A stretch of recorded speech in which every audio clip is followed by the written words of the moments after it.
Hello everybody and welcome back to the channel, and welcome to today's issue of Steam Deck Testing. Today we're looking at Counter-Strike 2, formerly called CSGO. Counter-Strike I've always found infuriatingly addictive, whether it's getting domed across the map by an AWP or overrun by AK-wielding menaces with the reaction speeds of a meth head hooked up to a car battery. There's always that little voice in the back of my head saying, "You will do better next time." That voice is obviously lying. However, for those with the reaction speeds greater than a sloth that's had one too many, there is a thriving esports scene and millions of players to pit your skills against in online matches with official ranks and leaderboards. Think Valorant, but less edgy and with less ooh-woos.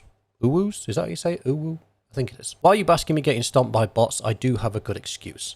There is zero controller support in this game.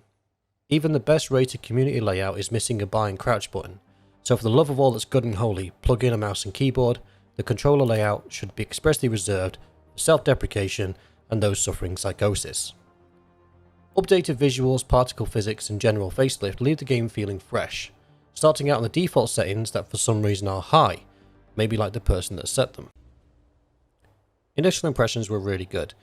The FPS was jumping all over the place but seemed to settle in the high 40s, low 50s, which on a game on high settings I was surprised to see it running like this, but then again it's not exactly the pinnacle of graphical representations as far as graphics are concerned. However, there's one thing that I failed to take into consideration, which we'll come to a little bit later. As I'm running around with my team, I noticed the frames drop into the late 30s, which is where I'd expect it to be, but as we run around, it jumps again wildly between the high 30s and the mid 40s.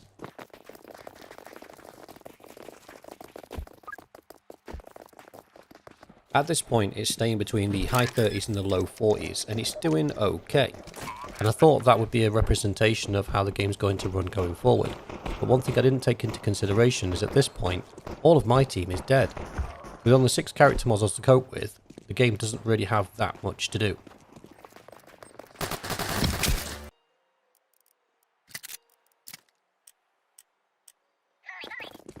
Picking up a P90 to try and offset my incredible inability to aim with this controller's layout. Heading to the second match, and immediately I can see the FPS drop. Now we're starting on the low 30s. I can't really think of a reason why starting match 1 I would be in the low 50s to high 40s, and starting match 2 I'm now in the low 30s, except for everybody's purchased a weapon this round. So I don't know whether or not the weapons are enough to actually drop the frame rate, but it does seem weird that I'm now in the low 30s, high 20s, when previously I was in the high 30s, low 40s. But then again, there are still more character models in the area, so it may well be the more character models that are in, the worse. And this I did test later on. I went into some actual matches, 10 aside, and the frame rate on high was around 16 to 25 FPS, so really not good. I played one more match just to verify my findings, and as you can see immediately we're in the high 20s, low 30s FPS, and we've not even run into the enemy team yet. So that seems to be where the frame rate is stable on high settings, is in the high 20s, low 30s, and when you get into a large confrontation with more than 4 or 5 players, that frame rate drops quite considerably. On my team decimate the enemy and my frame rate, I'd like to mention we do have a relationship with CP Keys, a GameKey website that offers new and old games at really good prices. I picked up the whole DSX series for 15 quid. At the moment, Assassin's Creed Mirage is available for up to 31% off if you pre-order. Links in the description if you want to find out more.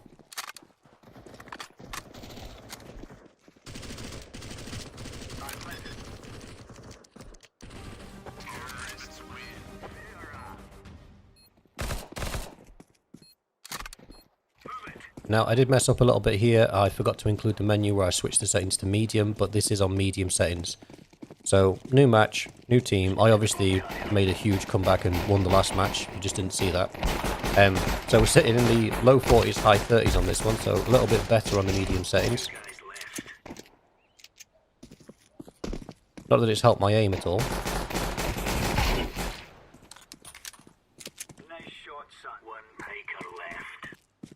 Again, we're peaking at high 50s, 60s here, but you've got to remember there's only 4 people left alive, so it's not really pushing the system to its max. It's not a true representation of what you'll see once you get into the 10v10 matches.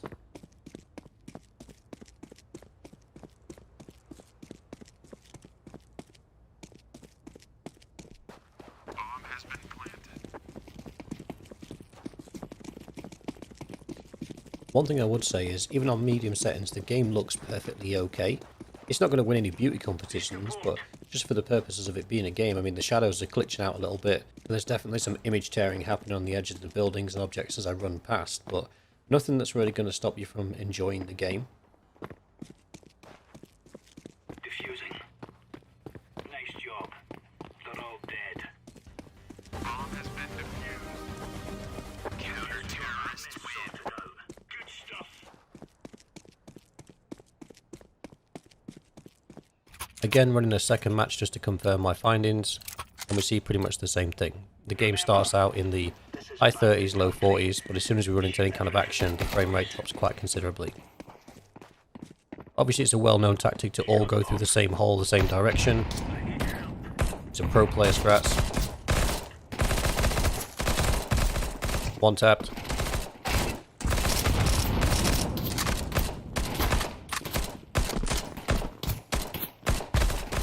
One tapped.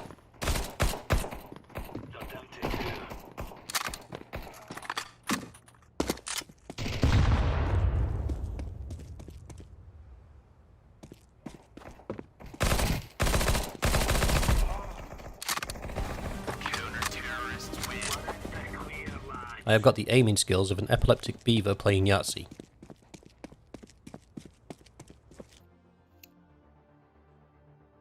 On to the final graphical settings, we're going to put it down to low.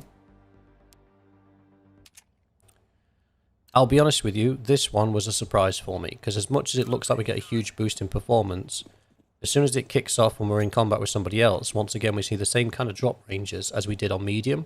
There isn't that much difference between the medium settings and the low settings, but visually, the game does look a lot nicer on the medium than the low. So, in conclusion, my advice, if you want to play this on the deck, you can play this on the deck. I would very much advise putting in a mouse and keyboard and not playing this with a controller layout, because it's very difficult to aim. It feels very unnatural and it's not optimized at all. I'd put it on medium settings, but you will not hit 60 FPS even on the low settings. It looks like you can here, because I'm getting 60 to 65, 66, but there's only 2 people left alive. So it doesn't really give you a true reflection. In the heat of battle, when you've got 20 players all blasting each other, that frame rate absolutely tanks. So as much as you can play it from a casual standpoint, and it's a lot of fun to play from a casual standpoint, if you want to play Counter-Strike competitively, you probably don't want to be doing it on the Steam Deck. However, I can see a utilization of this being it's a good way of learning the maps and just messing around with the different weapon sets. And that's it from me. So, until next time, bye bye.